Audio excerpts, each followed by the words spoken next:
The recent announcement and release of the Leica Q3 has brought fixed lens cameras back into the conversation. For good reason. Cameras that Lee and I call mirrorless marvels, like the recently released Nikon Z8, are higher on features and quality than ever. Our Z8 review was one of our longest videos on record because there truly is so much ground to cover on newer cameras, and that really didn't even include a discussion on virtually any of the lens choices available for some of these mirrorless marvels. I also want to take a special moment and thank Hugh Brownstone, Leica Q3 owner, for his amazing and hilarious help with our Z8 review. If you have not watched that review, and maybe you don't care about the Z8, but it's worth a look for the assist from Hugh, bringing his one-of-a-kind style, voice, and humor and zen into an unforgettable cameo appearance. I've thanked Hugh privately, but public thanks is called for in this situation. And don't forget to check out the latest on Hugh's own channel, which I will link down below. For cameras like the Z8, you can be doing wide-angle, architectural, or landscape photography 1 minute, and the next you're working with a super long lens for wildlife, and then you switch to a mid-range zoom for anything else that comes your way. Clever firmware features, like the latest for the Nikon Z9, even allow for non-interactive use of the camera by setting it to look for certain types of subjects at a certain distance from an unattended camera. And both the Z8 and Z9 share the ability to buffer shots before you even fully press the shutter button, and then actually go backwards in time to get you the shots that they buffered, even if you were a little late on the draw with the shutter button. This technology, combined with superb hardware, is simply amazing.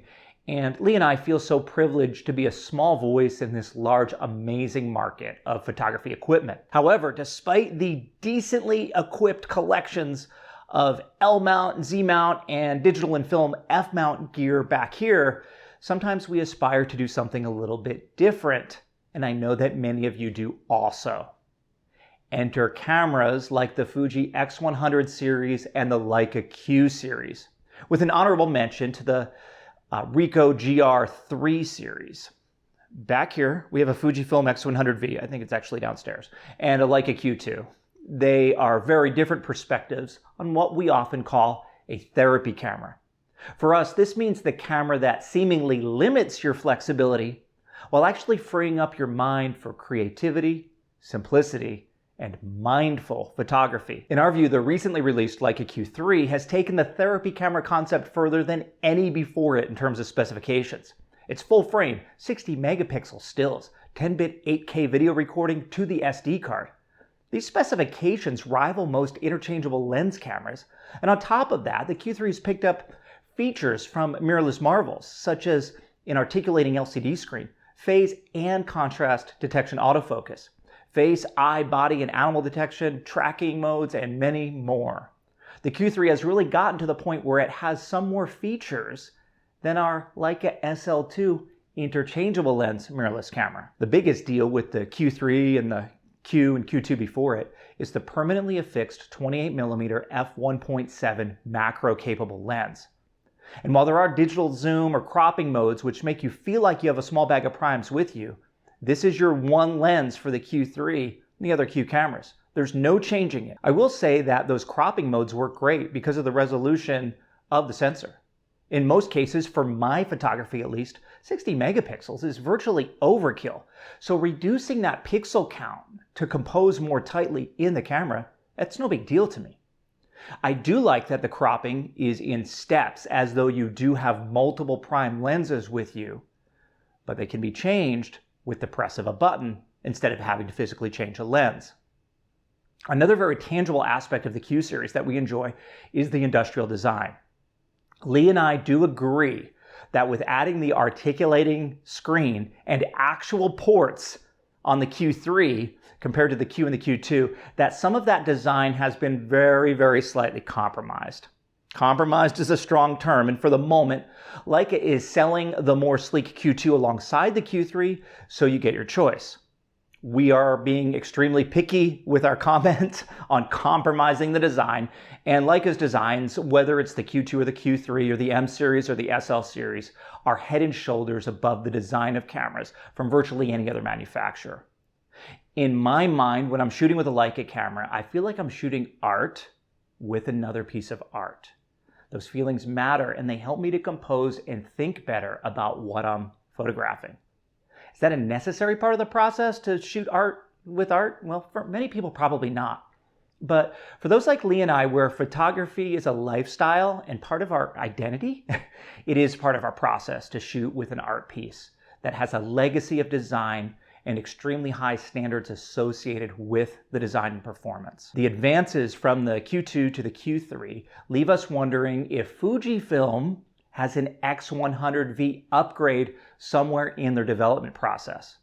Now, if you're familiar with the Fujifilm X series of cameras, you know that they have taken a different approach with a system built around an APS-C sensor, and that includes the sensor in the X100V. We've reviewed this camera, we've put it up against the Leica Q2.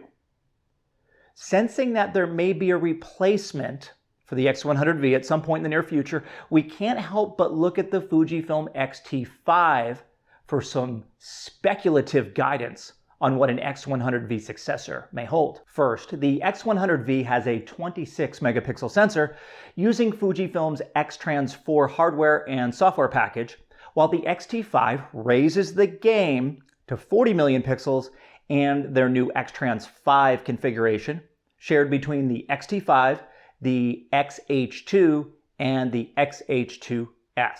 Fujifilm's design is busier than the Q2 and Q3, giving you labeled dials hard-coded to dedicated purposes, while Leica goes for more minimal visual and tangible design. The Q series is more of a solid block, minimal feeling, while the Fujifilm has more going on and does feel a little less substantial overall. However, cameras like the X100V are considerably less expensive than their Leica counterparts. The Q3, checking in close to $6,000 US, is actually less expensive than most Leica cameras, notably because a Leica lens of the quality that's included with the camera. Now, it's labeled a Sumilux. The reality is, compared to M lenses, it falls between Summicron and Sumilux with its f1.7 aperture. Now, a lens like this in an M mount would cost as much as the entire Q3 camera itself. And on top of that, unlike lenses for the M series, the Q series lenses built onto the camera do have autofocus. Still, despite the bargain compared to an M11 with a 28mm lens, most of us are not going to budget $6,000 for a camera, even if it's a great Leica and a smoking deal. The X100V is no slouch in the lens department either, with its 35mm equivalent field of view f2 lens, which, unlike a couple of its X100 series predecessors, is very sharp at f2. And I think that even the current X100V lens would hold up quite well with a 40 megapixel sensor behind it. The X-T5 does not have 8K video, but it does have 6.2K video and offers 10-bit. While it would be great to see 8K there for ourselves, we're mastering our own videos at 4K, and even that feels like overkill much of the time. Don't get me wrong, I'm all for future-proofing, but true future-proofing would also mean that you could never release a camera. You've got to have a line in the sand. Otherwise, you'd always be making changes to stay ahead of the market. So there does have to be, that line. 6.2K does give you the flexibility to shoot video at that resolution and then control composition somewhat when editing to get exactly what you want. From a photography standpoint, the X-T5's frames per second are 15 and 20 with the mechanical and electronic shutters, respectively. I'd expect these specifications to creep in to an X100V replacement, maybe with a slight difference on the mechanical shutter speed and performance because of that leaf shutter in the X100V compared to the focal plane shutter in the X-T5. Or maybe they can deliver the same performance with the leaf shutter to the same specification. I'd like to have the frames per second increase in a successor, but this is a fairly wide angle camera. I'm not thinking about getting high frames per second sequences of athletes or wildlife, but I'll take that capability to have in my back pocket. I wouldn't want Fujifilm to be like intentionally limiting it or anything like that if they've got the easy capability to do it. Now, one reason why I'd love to have more resolution on the X100V are the cropping modes that it has, which help you compose as though you have a few different prime lenses handy. Sound familiar? And the Fujifilm approach has 2 more tricks up its sleeve as well. In contrast to the Q2, Q3, there's add-on lenses for the X100 series that can give you a wider angle. We've got that one. And that angle of view is actually closer than to the Q3. And then there's a lens choice with a more narrow field of view, maybe call it mild telephoto or 50mm equivalent. These add-on lenses aren't a reason to choose the X100V over a true interchangeable lens system, but they are nice to have. And like I said, we do own that wide-angle lens, and we use it quite generously. It doesn't take more than a minute or two on camera review sites, online camera shops, or even social media like Instagram and TikTok to see how insanely popular the X100V has become. They're actually very scarce on the market right now. And for those shops that are selling them, they are being sold at a steep premium over the original pricing. It's a matter of supply and demand. And right now, at least, demand is far outstripping supply of these cameras. It's insane. It's also the rare digital camera that seems to have appreciated in value, at least it has in the short term. So, from Fujifilm's standpoint, the question becomes, do they feel like they're at a point where they want to compete with or replace what is already an insanely popular camera, their own X100V? From their standpoint, it might be a good problem to have. And then perhaps just when the demand curve is falling, they come to the market or come to the rescue with a replacement, which reflects current technology at that time. There's a fine line between being too early with new tech and too late. So from that standpoint, I do not envy the position that they're in to have to carefully time when an X100V successor might optimally hit the market. Now, Fujifilm also has an ace up its sleeve with many of its cameras, including the X100V. There's so much control over the image properties in Fujifilm X cameras that you can virtually turn your X100V into a time machine. Let me explain. You can take hands-on control with this flexibility, and you can also take advantage of Fujifilm's legendary film simulations to match an imaging look and style dating back to some classic film stock of the past.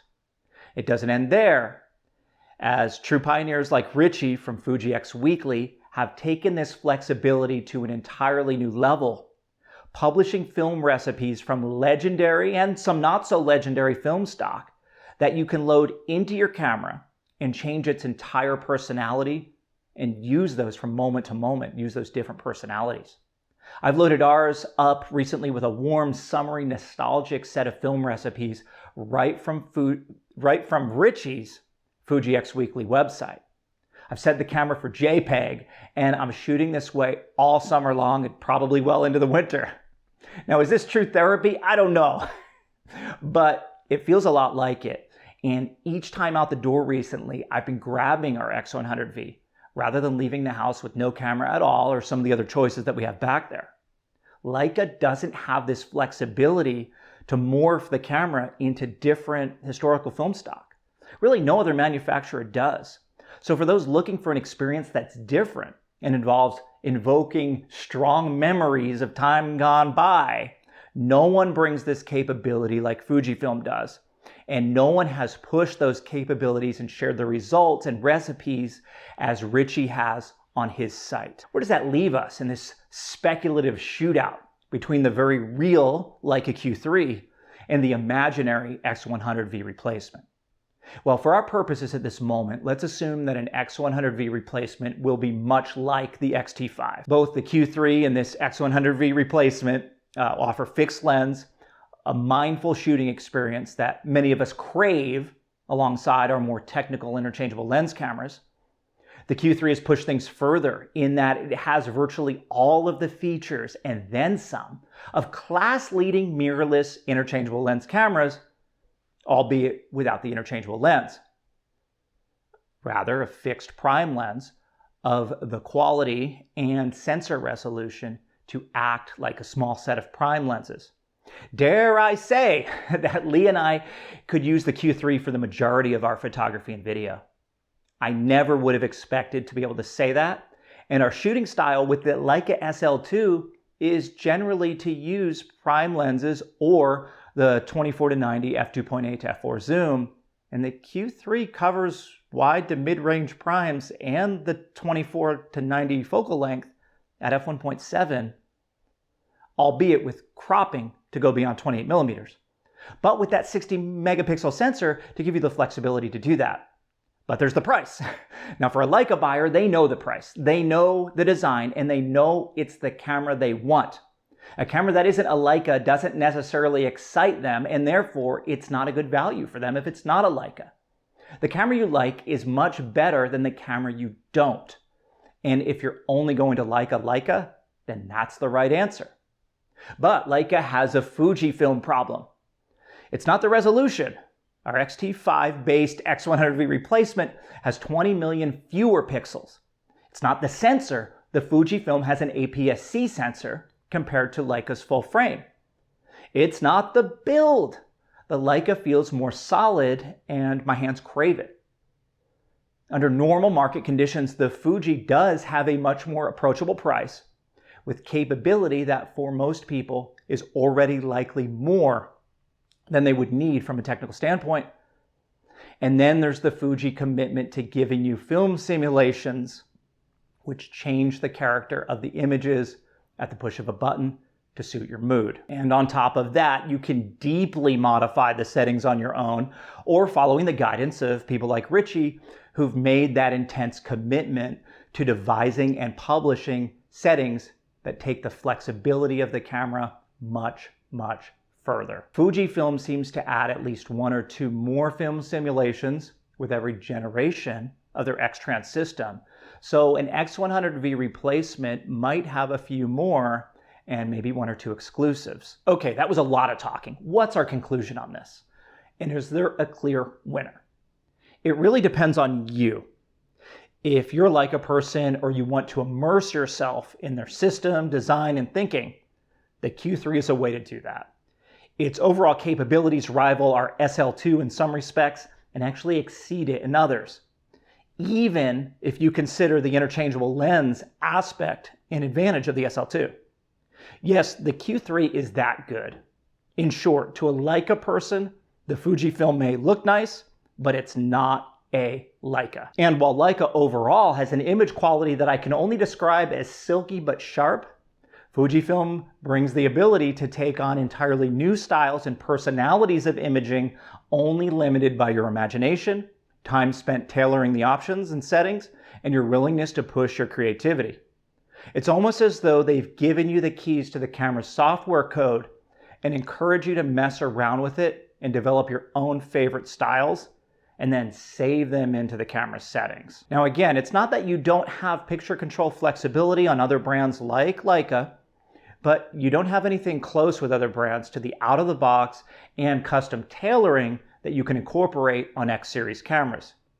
The Fuji hardware is no slouch either, with the f2.0 lens, the potential 40 megapixel resolution of an X100V replacement, and add-on lenses that let you use the full sensor and also keep you at the f2.0 aperture. Now it's time to get busy in those comments. Is a Leica and there's no rival? Or does the Fujifilm approach with some potential future X-T5 characteristics brought into the X100 series potentially take the cake? Price is a factor, so is image quality, perhaps sensor size, and flexibility in image customization. Let's keep it fun and lively, and let's just keep talking. And thank you for watching.